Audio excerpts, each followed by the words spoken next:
बोलबच्चन प्रेरणा आम्ही मोदींकडून घेतली. ते समस्त जगातील बोलबच्चन महामंडळाचे अध्यक्ष आहेत संजय राऊतांचा फडणवीसांच्या वक्तव्यावर पलटवार.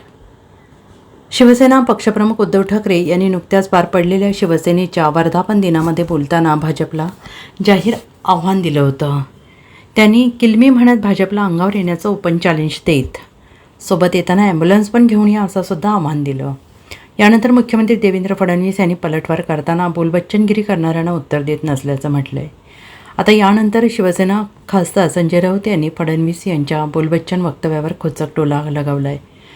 संजय राऊत यांनी म्हटलं की आम्हाला ते फडणवीस बोलबच्चन म्हणत असतील तर ते मोदींकडून त्यांनी प्रेरणा घेतली. ते समस्त जगातील बोलबच्चन मंडळाचे अध्यक्ष आहेत. जगाच्या बोलबच्चन करणाऱ्यांच्या ज्या काही संघटना आहेत त्यांचे ते अध्यक्ष आहेत. पूर्वी आमचे त्यांच्याशी संबंध होते, त्यामुळे काही गुण आले असतील असं म्हणत संजय राऊत यांनी पलटवार केलं आहे.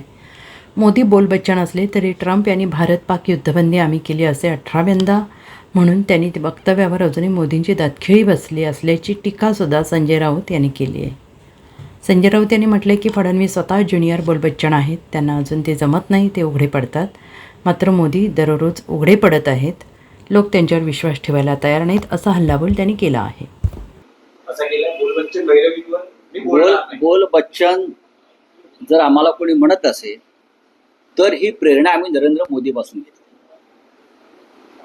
नरेंद्र मोदी हे जगातल्या समस्त बोलबच्चन महामंडळाचे अध्यक्ष आहेत.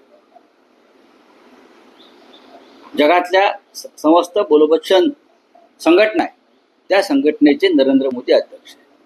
त्याच्यामुळे पूर्वी आमचे संबंध होते त्यांच्याशी, थोडेफार गुण आमच्यात आले असतील बोलण्याचे. स्वतः देवेंद्र फडणवीस हे ज्युनियर बोलबच्चन पण त्याला अजून जमत नाही, उघडे पडतात.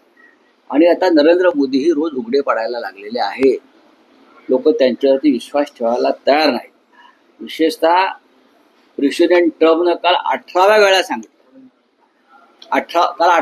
सांगितलं की भारत आणि पाकिस्तानमधलं युद्ध मी थांबवलं. आणि नरेंद्र मोदी बोलबच्चन असले तरी त्यांची दातखिळी त्या विषयावरती अद्याप बसलेली आहे.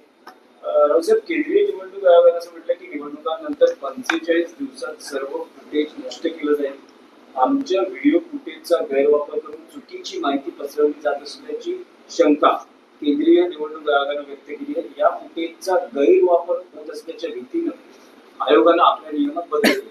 आयोगानं जो नियमात बदल करण्याचा प्रयत्न चालवलेला आहे तो भारतीय जनता पक्षाचे आणि त्यांच्या बगलबच्च्यांच्या घोटाळ्यांना प्रोटेक्शन देण्यासाठी. आतापर्यंत हे नियम नव्हते.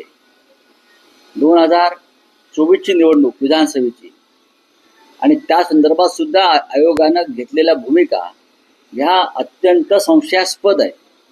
मग मतदार याद्या असतील, EVM संदर्भातल्या तक्रारी असतील, बूथ ताब्यात घेण्याचे प्रकार असतील, हे सगळे पुरावे राहुल गांधीने वारंवार मागितलेले आहेत. जे महाराष्ट्रामध्ये 40 ते 60 लाख मतदान शेवटच्या 2 तासामध्ये वाढलं.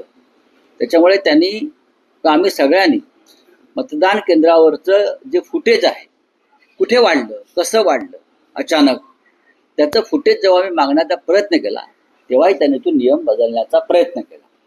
Bureau report, SBN Marathi, Mumbai.